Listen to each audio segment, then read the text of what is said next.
What's going on, everybody, and welcome back to Comic Breakdown. If you guys are new to the channel, do me a favor and hit that sub button, hit that notification bell, make sure you're not missing any of the awesome content that we have coming out. Now, with this video, we're going to be jumping into Batman Fear State, issue 113. Now, if you haven't been keeping up with this line, go ahead, check out the link in my description as well as the top of this video. It will get you completely caught up on everything that has been going on with Batman and the Magistrate. And as we get into this issue, we're seeing Gotham City transformed, with the Magistrate trying to take over, with the Peacekeepers all over the city. Batman has to try to take down Scarecrow and the Magistrate before this city erupts into pure chaos. And with that being said, let's dive into this breakdown. Alright gang, so as we dive into this issue, we are picking up and Gotham City is having Oracle tell them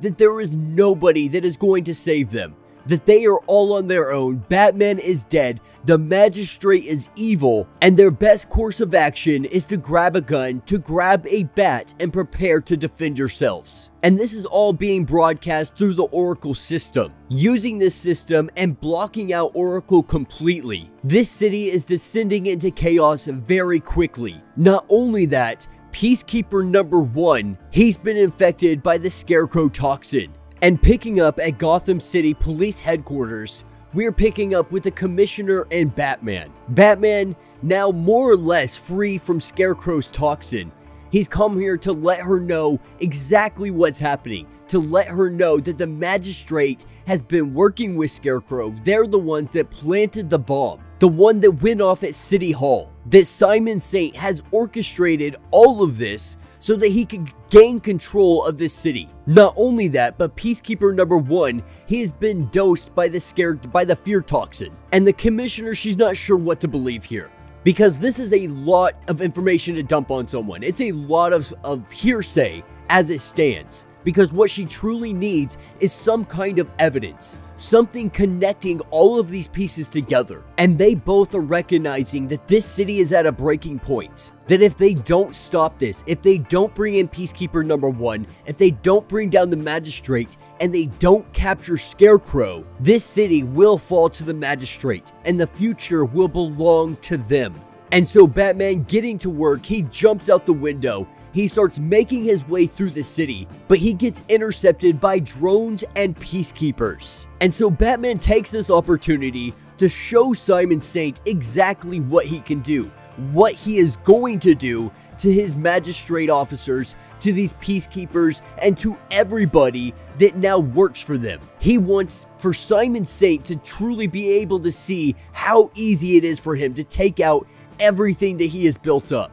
How quickly his vision of Gotham is going to fall apart. And that Simon Saint, he doesn't realize that he made a deal with the devil. An individual like Scarecrow, one of the most dangerous minds that Gotham City has ever seen, now has Gotham City as his laboratory, with everybody being his test subjects. And even if Batman fails, even if Batman does not take down the Magistrate, he will ensure that every single citizen knows that Simon Saint is responsible for everything that has transpired.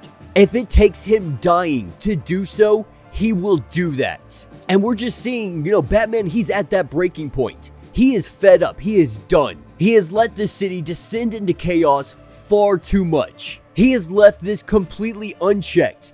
Everything has transpired right under his nose, and he missed so much of it. But now that he has all the pieces, now that he understands the puzzle, he's going to bring it all down. And that's what takes us to Fort Gray, picking up with Ghostmaker and Batman. And as they begin their conversation, I really enjoy the dialogue that's going on here, because Ghostmaker is telling him he understands why you have like a dozen proteges, why there's so many Robins and Batgirls, and why your Bat family is so big. It's because of Gotham City. Every other month, something is happening in the city. Some kind of city-ending catastrophic event. And Ghostmaker, he gives him props for continuing on this long and not just quitting from pure exhaustion alone. And it's really nice to get a kind of an outside perspective from someone like Ghostmaker, who hasn't been enthralled in everything going on for so long. that comes into Gotham City and sees everything that Batman, the Bat family,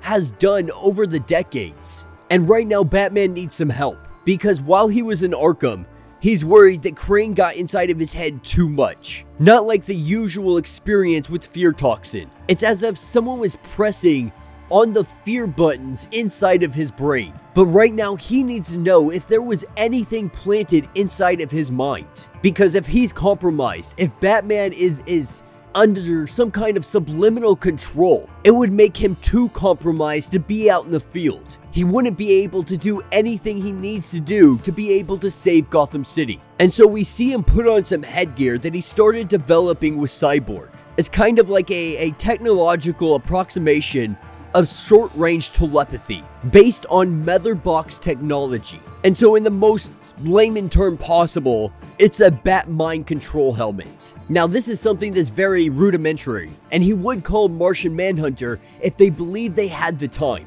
And the reason he chose Ghostmaker is because there is a real risk of burning out the morale center of someone's mind. Though that chance is extremely small, it is still there nonetheless. And so you need somebody who's more or less a freaking psychopath. Someone that is cut off from a lot of their emotions. And Ghostmaker takes this opportunity to tell him, you know, I'm going to plant a little bit of subliminal stuff inside of your mind of myself. And Batman tells him, like, you're not going to do that. You're not going to do that because then you would never know if it was Batman that beat you or if you beat Batman fair and square. If you did that, it would be like cheating, and you would never know the true answer, and your ego would never let you do that. And so with that, we jump into the mind of Batman. And jumping into his mind, they start looking around for the laboratory. They look for Scarecrow's laboratory, because when he was under, he doesn't remember anything that was happening. And while they're inside his mind, they see Batman tied up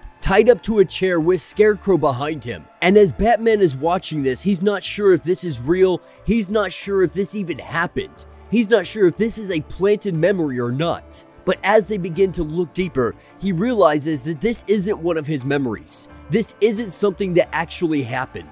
This is something that Scarecrow did. And in an instant, all hell breaks loose. This gimp-looking Batman starts attacking at Ghostmaker. We see the fight breaking out, Batman completely discombobulated. But Ghostmaker, he remembers that this isn't real. They're inside of a subliminal memory planted here. And so he can do whatever he wants. And we see him slice to piece this gimp Batman. Unable to find Batman, going around looking around for him, finding him somewhere locked in his mind, inside of a cage. And we see Ghostmaker, he deprograms everything that's going on in his mind. Everything that Scarecrow had planted inside of there. Reminding Batman of exactly who he is. He kind of brings Batman back, letting him know that they're inside of his head, currently working to dismantle all of Scarecrow's subliminal implants. And this is when Ghostmaker, he takes an opportunity, now that his mind is cleared up, now that Batman's mind is cleared up a little bit. We pick up at Gotham University, because Ghostmaker, he has something to show Batman. A memory of back in the early days, when Ghostmaker was going to college. And in this memory, we see Jonathan Crane. We see Jonathan Crane as a grad student. Now this is picking up a little bit after they had met each other. After Ghostmaker and Batman had met. When he was out training in the world. When they were going on separate paths. And in an attempt to understand Batman better, he wanted to understand his fear. So he found somebody that was a relatively younger man at the time. Not much older than them.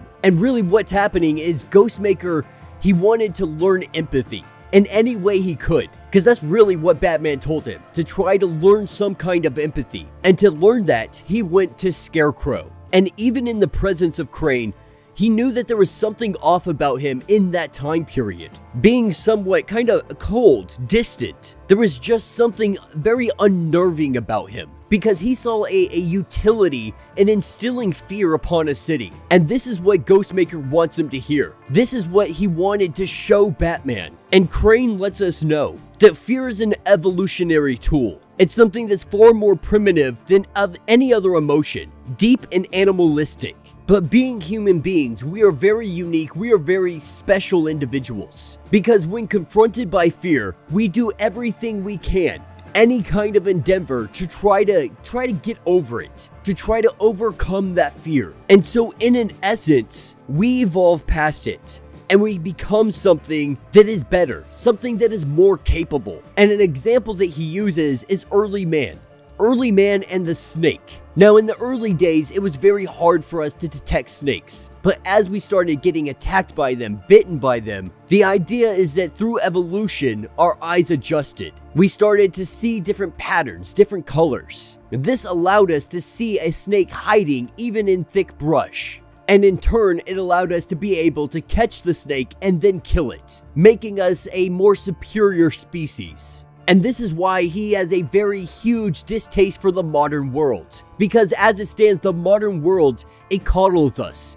It makes us softer. We aren't exposed to the elements. And so where we should be evolving, we are seeing a regression. And this is when he first wrote a paper about fear state. Now, many of his peers and colleagues, they believe that it's more or less a roundabout way of mind control. But he sees it as using society's fear to help that society evolve into something better, believing that what comes out on the other side will be so drastically better than where we're at that it will be worth everything that he is doing. And the idea is that there must be a shock to shock the system, the introduction of abstract fear on a wide level. This will prime the people and get them ready for what is about to come. And then you must seize control of the narrative. Push the media to fan the embers of the raw fear into the flame. And then you must start to shape and focus that fear into exactly what society needs to overcome. A straw man that can funnel all that abstract fear together. An individual, a figure that he likes to call the Scarecrow. And at this point, when the fear has heightened to a point of clarity, a pure state of fear, or a fear state, you push the people to confront the Scarecrow. And having conquered this, having defeated this fear, they rise from the ashes like a phoenix. And with the end of the Joker War, it gave him the prime opportunity to do this. And so we know the Unsanity Collective, those individuals, they were the false Scarecrows. And Scarecrow is getting ready for the city to be fixating on something that's really going to terrify them. And that individual is Peacekeeper number 1, because Scarecrow is still inside of his mind. And so Batman and Ghostmaker, that is going to be their first objective, is getting Peacekeeper number 1 into custody. Because what's happening with Scarecrow inside his mind, they are taking the magistrate's greatest hero and having him just murder people on the streets. And so because of this, everything the people they thought would protect them, Batman being dead, the magistrate, it all starts to fall apart. And Peacekeeper number 1, he begins to be that mantle of fear. And we see Peacekeeper number 1 surrounded by dead bodies all around him.